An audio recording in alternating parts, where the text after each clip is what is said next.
Olá pessoal, sejam bem-vindos à aula 29. Nessa aula, iremos aprender como utilizar a função procv para fazer buscas por texto dentro das colunas de uma tabela. E então, prontos para começar?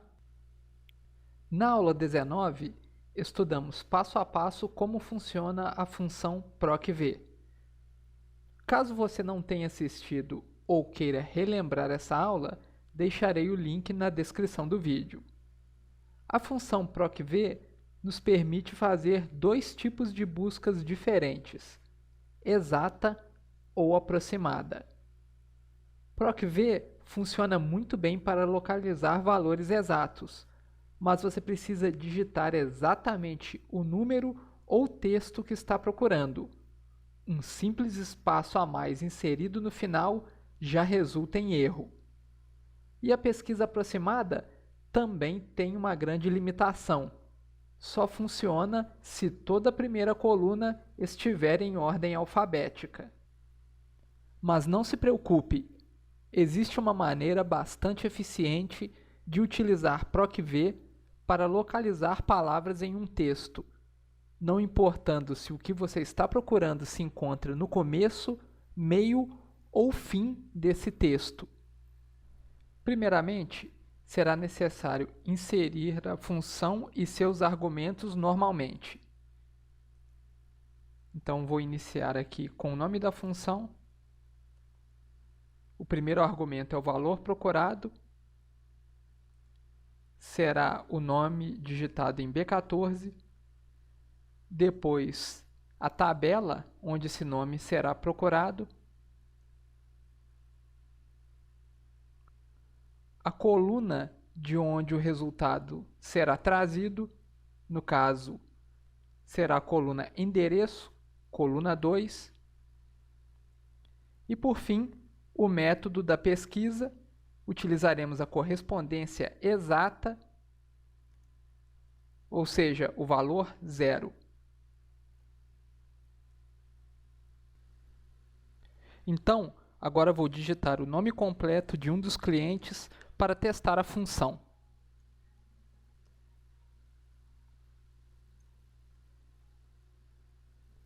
Notem que a função procv conseguiu encontrar corretamente o endereço do cliente digitado. Mas e se eu digitasse apenas o primeiro nome?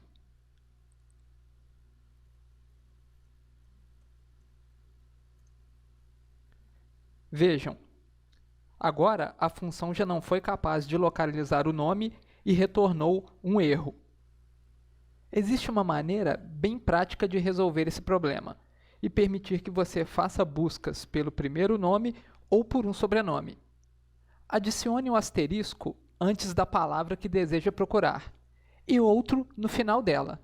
Vejam.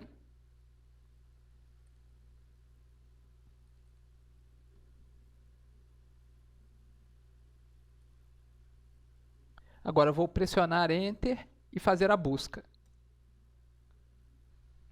Notem que dessa vez a função procv conseguiu localizar corretamente o endereço. Então, vamos fazer outro teste. Desta vez, vou fazer a busca por um sobrenome.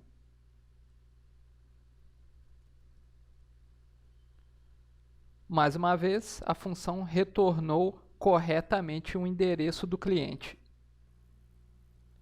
Os asteriscos indicam ao Excel que ele deve retornar qualquer resultado onde essa palavra apareça. Não importa que seja no início, no meio ou no fim do texto. Viram? Muito prático e simples. Porém, ainda tem uma maneira muito mais profissional de resolver esse problema. Irei mostrá-la para vocês agora. Primeiramente, precisamos entender como agrupar vários textos em um único texto. Meu objetivo é selecionar o nome ou sobrenome que for digitado e adicionar uma aspa antes e outra depois desse texto. Então, como faremos isso? Primeiro, eu precisarei inserir um asterisco entre aspas duplas. E por que isso? porque caso eu utilize o asterisco sem as aspas, o Excel interpretará ele como um sinal de multiplicação. Logo depois, utilizarei um caractere especial chamado E. Localize ele em seu teclado. Geralmente, ele fica na parte superior da tecla 7. Depois, utilizarei a referência da célula onde o nome ou sobrenome foi digitado, neste caso B14, novamente o caractere especial e para finalizar, mais um asterisco entre aspas duplas. O que nós fizemos nesta fórmula foi algo muito simples. Utilizamos o caractere especial E para agrupar o asterisco do início ao texto da célula B14. E depois utilizamos o outro E para agrupar o asterisco do final com o texto de B14. Para entender melhor tudo isso, vamos retornar à nossa planilha e ver como isso funciona na prática. Então agora, vou fazer as modificações na minha fórmula conforme o que acabamos de aprender. Aonde eu tinha apenas B14, utilizarei aspas duplas, um asterisco e aspas duplas. Para agrupar esse asterisco com o texto de B14, utilizarei o caractere especial e depois de B14, novamente o caractere especial E para agrupá-lo com um asterisco entre aspas duplas.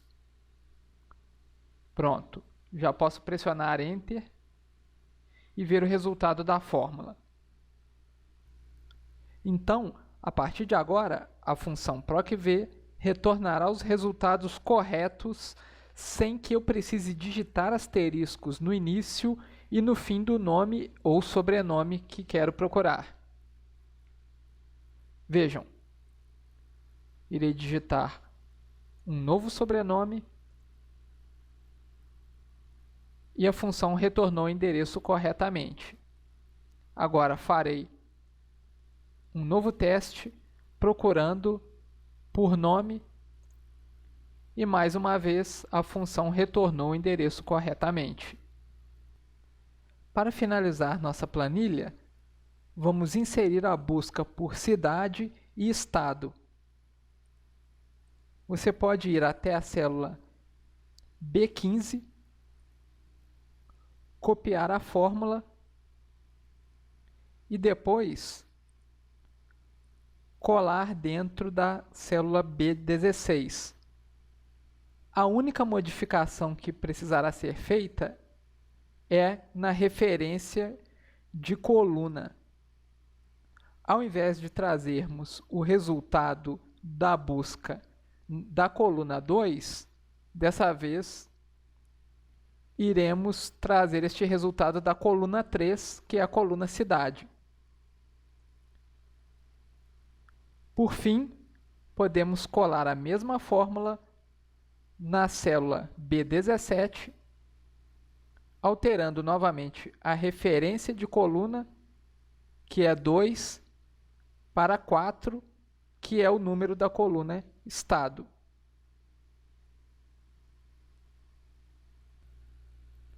Então, pessoal, chegamos ao fim de nossos estudos. Continuem praticando o que aprenderam e nos vemos na próxima aula.